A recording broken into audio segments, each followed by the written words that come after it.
Sumpah Pemuda. Satu. Kami putra dan putri Indonesia. Mengaku bertumpah darah yang satu, tanah Indonesia. Dua. Kami putra dan putri Indonesia. Mengaku berbangsa yang satu, bangsa Indonesia. Tiga. Kami putra dan putri Indonesia. Menjunjung bahasa persatuan, bahasa Indonesia.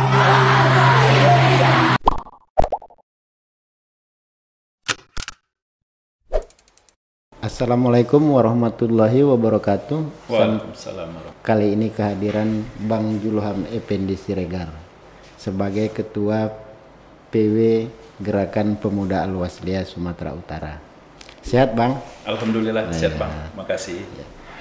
Jadi begini Bang, ini kan kita dalam rangka menyambut besok ini Bang, yang menyambut Sumpah Pemuda. Ini kan dulu elemen pemuda, khususnya elemen Islam ini kan menyumbang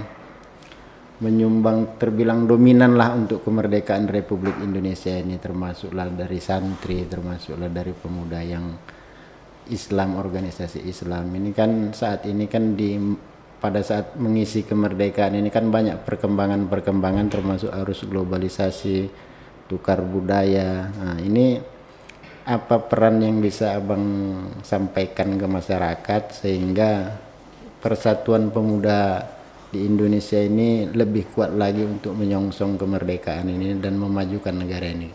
Kira-kira bisa Abang kasih pandangan untuk ini Bang? Yang pertama, terima kasih. Assalamualaikum warahmatullahi wabarakatuh. Senang rasanya bisa diundang di podcast delegasi. Ini kemajuan teknologi yang luar biasa, disambut oleh teman-teman media dengan membuat kegiatan-kegiatan secara virtual yang keren sekarang namanya podcast. Ya. Kami dari pimpinan wilayah Gerakan Pemuda Al-Wasliyah Provinsi Sumatera Utara mendoakan semoga kiranya delegasi podcast ini bisa berkembang, memberikan manfaat yang besar untuk media informasi bagi masyarakat. Terkait dengan peringatan Hari Sumpah Pemuda ke-92 tahun, perlu kami sampaikan bahwasanya seperti yang Abang sampaikan, peranan pemuda sangat penting dan memang menjadi tonggak dari perjuangan bangsa Indonesia. Dari 1928 ketika digagas pertama sekali Kongres pertama Sumpah Pemuda, selanjutnya dilanjutkan dengan Kongres kedua yang pada waktu itu pertama sekali dikumandangkan lagu Indonesia Raya oleh Bapak W.R. Supratman. Di situ para pemuda-pemuda dari Sabang sampai Merauke, dari Jong Java, Jong Ambon, Jong Sumatera, dan yang lain-lain berikrar gimana mewujudkan Indonesia itu bisa bersatu dengan memperkuat kesatuan sesama anak bangsa. Jadi alhamdulillah di 28 Oktober itu yang tahun 1928 bisa kita nikmati hasilnya hari ini. Nah, dengan Indonesia merdeka 17 Agustus 1945 itu berkat semua perjuangan para pemuda-pemuda yang terdahulu. Dan GPA lahir pada tanggal 11 Januari 1941. 4 tahun sebelum kemerdekaan Indonesia dikumandangkan, diproklamasikan. Jadi GPA telah berperan besar terhadap kemerdekaan Indonesia karena didirikan oleh para ulama-ulama bangsa, para pendiri bangsa. Salah satunya adalah Tuan Syekh Arsad Talib Lubis, Tuan Syekh Ismail Banda, dan lain-lainnya. Artinya begini Bang, ini kan di era kemajuan teknologi ini kan dan kemajuan dan kehidupan sosial masyarakat. Kalau dulunya memang ada menyatukan Yong Japa, Yong Slebes, Yong Sulawesi, entah yang Ambon, iya. Ambon, nah itu kan menyatukan. Iya. Namun fakta sosial sekarang ini Bang seperti berserak kembali dengan mudahnya membuat organisasi, dengan mudahnya membuat kumpulan. Ini bagaimana Bang memandang ini? Ini kan kalau dari dulunya Sumpah Pemuda ini kan menyatukan sehingga terjadilah sebuah wadah yang besar, disitulah tempat berkumpulnya pemuda. Ini kan seakan-akan ada organisasi dari luar negeri ini buat seperti ini, ini mengarahnya seperti pecah kembali nih Bang. Ini gimana nih? Sebenarnya enggak. Tujuan Tujuan berkumpul berserikat itu kan juga diatur di dalam undang-undang. Oh begitu Bang ya. Pada waktu itu visi anak-anak muda untuk bersatu itu kan ingin mewujudkan Indonesia merdeka. Tinggal hari ini kita refleksikan kembali semangat para founding fathers kita. Walaupun kita berbeda-beda organisasi, tetapi tujuan kita harus satu, ingin membangun Indonesia. Gimana kita peran serta anak-anak muda ini punya kemanfaatan yang besar untuk masyarakat dan terutama pembangunan secara nasional. Khususnya kita di Sumatera Utara, walaupun organisasi agama berbeda, organisasi kepemudaan yang berbeda, aliran politiknya berbeda, kesukuan yang berbeda, tapi kita harus punya komitmen membantu Bapak Gubernur, Bapak Wakil Gubernur mewujudkan Sumatera Utara bermartabat. Juga membantu kawan-kawan yang di kabupaten kota daerah, membantu bupati dan wali kotanya mewujudkan visi misinya. Berarti semua ADRT-nya itu harus tidak keluar dari undang-undang kita lah Bang. Iya. Di mana kira-kira tempat bisa berkomunikasi? Apakah dia di KNP atau di mana kira-kira Bang?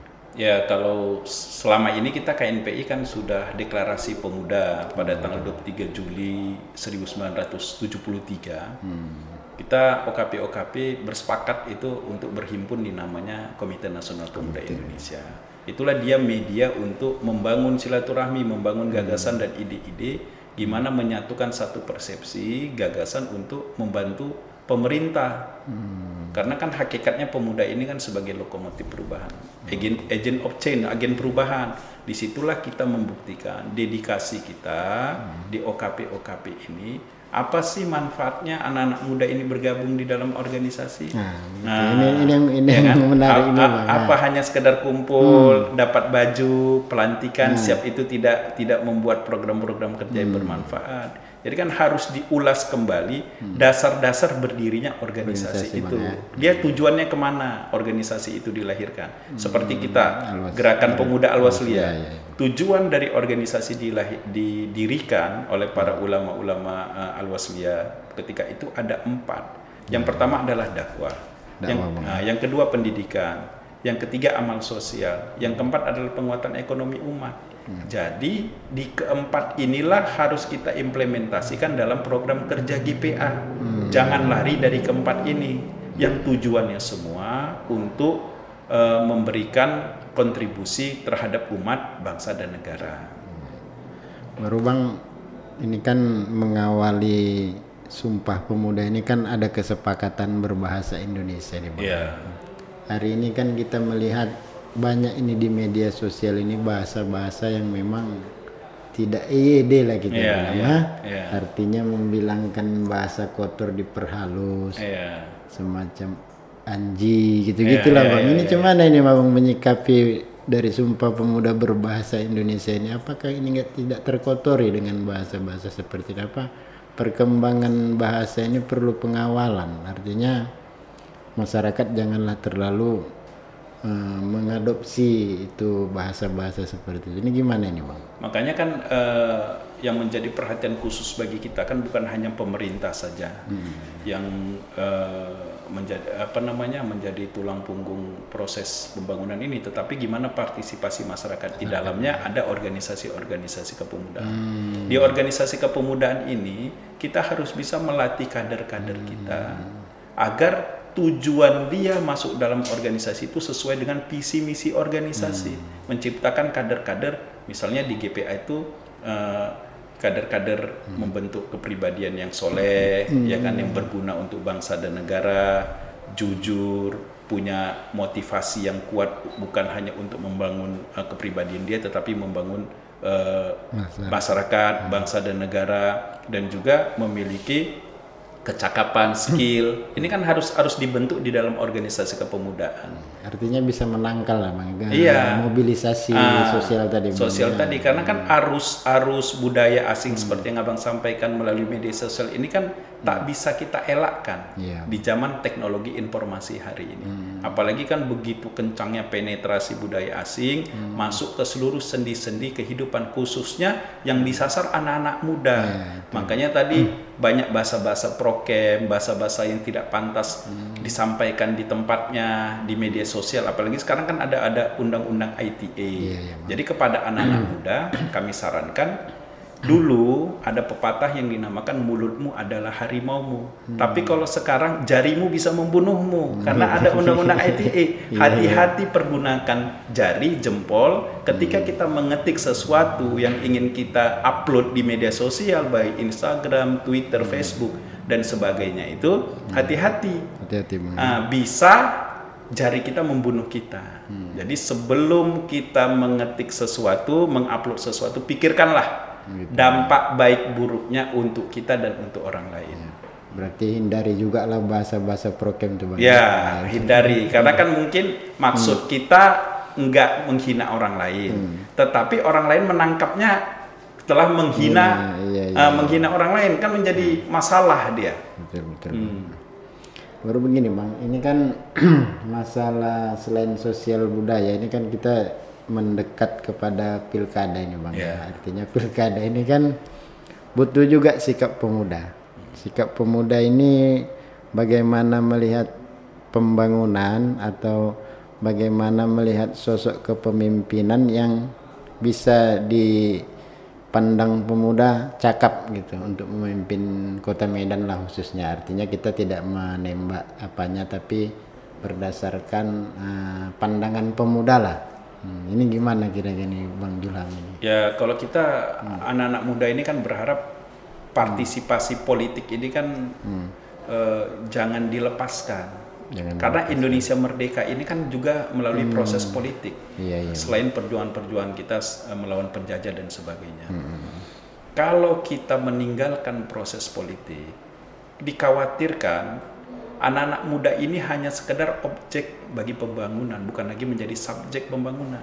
Kita kan ke depannya ini kan melahirkan generasi-generasi milenial, ini kan generasi yang tangguh, memiliki kecakapan intelektual spiritual yang bagus, yang bisa bermanfaat untuk banyak orang. Jadi kalau sekarang ini lagi pilkada serentak di 23 kabupaten kota, bukan hanya Medan saja, pesan saya kepada seluruh anak-anak muda, khusus kepada kader-kader Gerakan Pemuda Al-Wasliyah, lihatlah track record dari seluruh calon yang ada. Lihat visi misinya, benar nggak dia tulus ikhlas ingin membangun daerahnya. Bukan hanya sekedar dia ingin gagah-gagahan menjadi kepala daerah, selanjutnya dia tidak bisa membuat apa-apa selama 5 tahun. Kan sayang. Karena proses regenerasi kepemimpinan ini kan akan berlangsung terus, Bang. Kalau kita tidak siapkan orang-orang yang baik, orang-orang yang bagus, punya kecakapan yang unggul, punya SDM yang kualitasnya luar biasa prima, harapan kita untuk menjadi Indonesia, menjadikan Sumut dan kabupaten kota ini sejahtera, masyarakatnya ini nanti hanya sekedar impian belaka, mimpi aja. Tetapi kalau orang yang tepat memimpin kita sebagai kepala daerah kita, baik sebagai wali kota kita, sebagai bupati atau sebagai gubernur kita, mudah-mudahan mimpi kita, harapan anak bangsa ini untuk menciptakan daerahnya sejahtera itu bisa terwujud. Apalagi kan yang jadi masalah ini kan sekarang khususnya anak muda, persoalan lapangan pekerjaan. Kalau kepala daerah tidak punya program khusus dia untuk mengentaskan pengangguran, ini jangan dipilih pemimpin kayak gini. Kalau dia hanya sekedar iming-iming, misalnya buat ini, buat itu, tapi nggak jelas, kan gitu kan, misalnya kan, nanti kalau saya jadi wali kota, saya akan buat kecamatan ini seperti ini, misal. Harus kita lihat juga, betul nggak dia bisa implement atau buktikan nanti itu janjinya. Aspirasi masyarakat, khususnya pemuda, khususnya pemuda, karena kan sudah berapa kali kita pilkada secara langsung. Lihat, khususnya di Kota Medan ini, di Kota Medan beberapa kali pemimpinnya tersandung persoalan kasus hukum, korupsi dan sebagainya. Kita kan ke depan ini nggak mau terjadi seperti ini lagi. Karena kalau kepala daerahnya udah tersandung ke persoalan hukum, sudah otomatis pembangunannya terhambat, stagnan. Karena kan proses panjang itu di pengadilan. Setelah itu nanti dibuat lagi PLT atau PJ kan untuk melanjutkan periodisasinya selama dia mengikuti proses hukum. Berarti apa? Kebijakan waktu dia menyampaikan visi misi ketika pertama kali ingin mencalonkan kan nggak bisa diimplementasikan. Akhirnya terganjal kan dengan status hukumnya. Akhirnya dilanjutkanlah sama yang keduanya. Misalnya periode yang selanjutnya nggak selesai semua.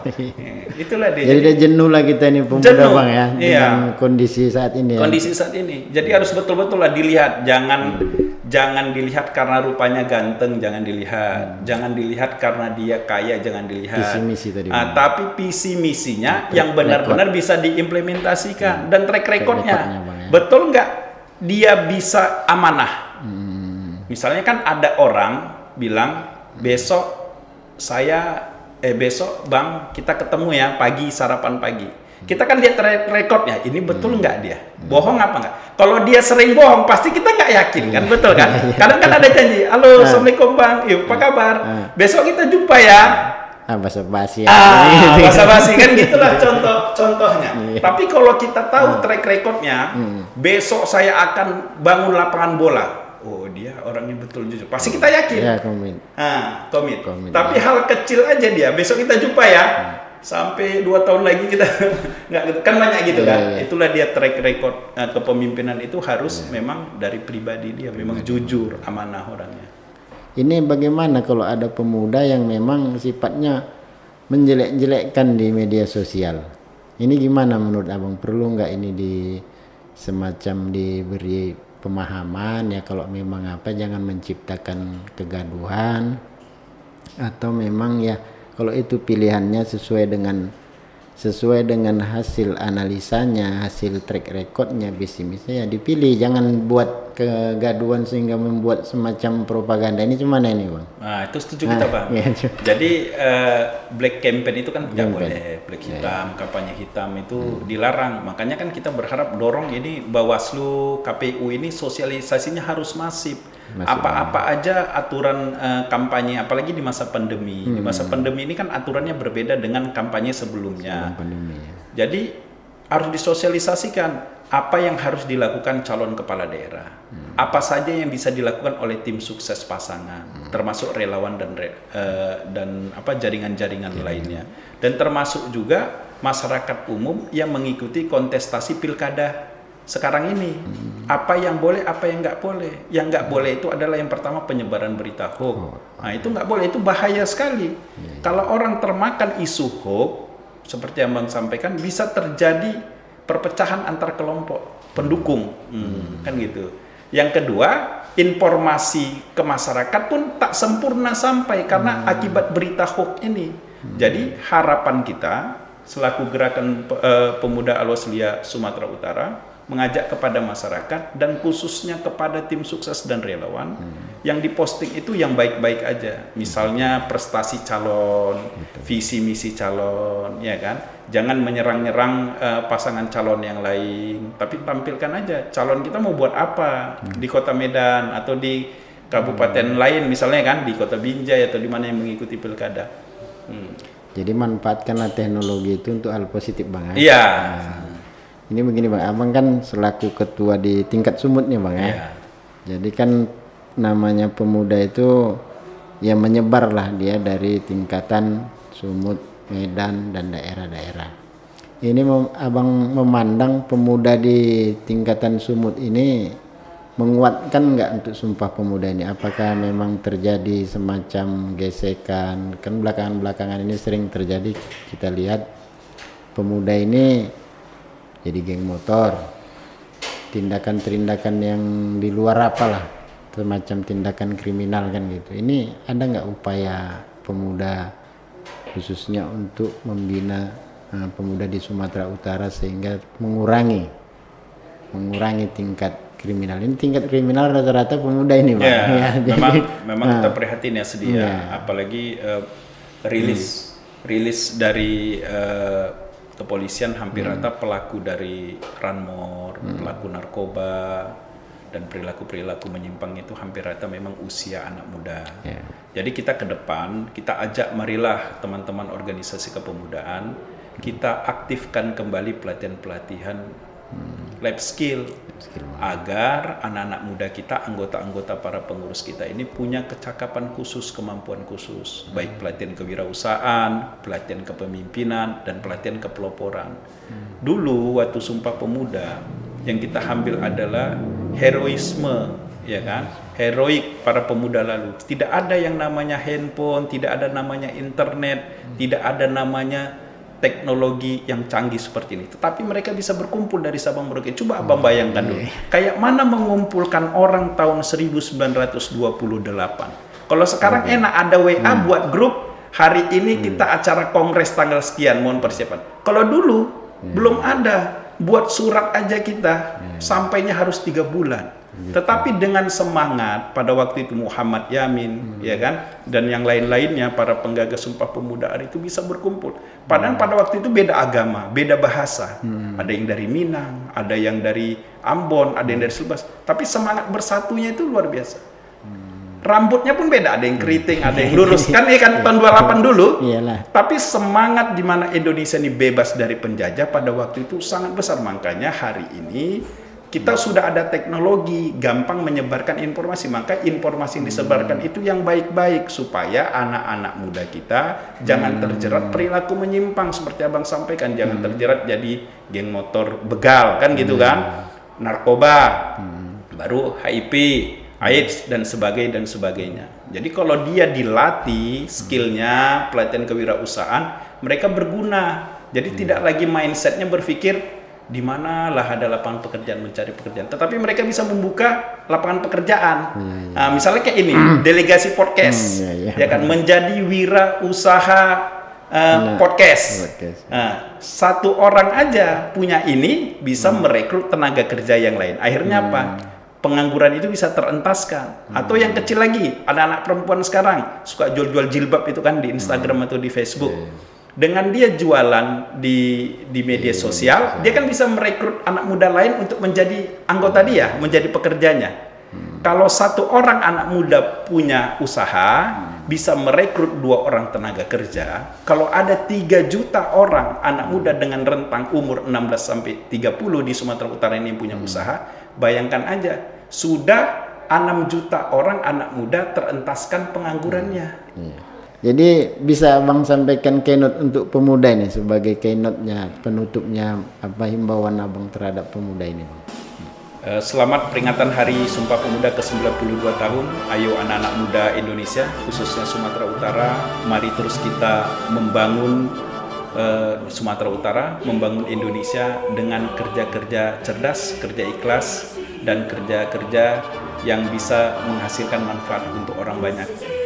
Kita refleksikan Hari Sumpah Pemuda ini sebagai momentum bangkitnya kembali semangat kita anak-anak muda untuk bisa berpartisipasi dan berkontribusi aktif di pembangunan secara nasional. Jangan kita mau kalah dengan pemuda-pemuda luar negeri, walaupun hari ini globalisasi bisa menjadi ancaman, bisa juga menjadi peluang bagi kita anak-anak muda kalau kita siap menghadapi tantangan ini. Untuk itu, isilah semangat kita, jiwa kita, isilah sumber daya manusia kita menjadi insan-insan yang baik, insan-insan yang memiliki kekuatan dan